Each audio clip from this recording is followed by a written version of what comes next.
10 charges are placed on the circumference of a circle of radius r with constant angular separation between successive charges.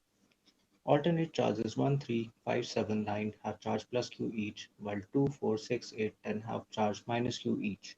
The potential V and the electric field E at the center of the circle are respectively.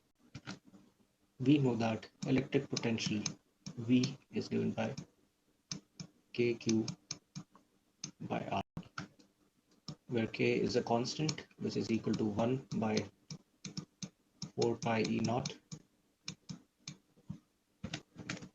Q is the charge we are concerned with, and r is the distance at which we are finding the electric potential. This is how the figure should look like. And to find the net potential at the center of the circle,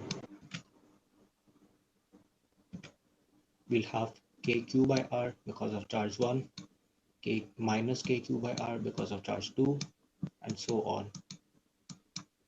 So there are in total 5 positive charges.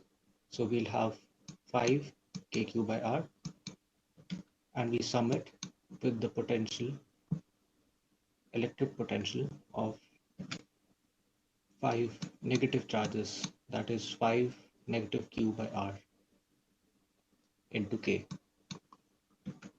So our net potential at the center is 0.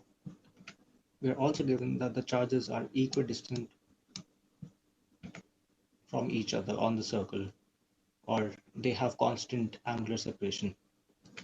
So we shall draw the electric fields, positive to negative.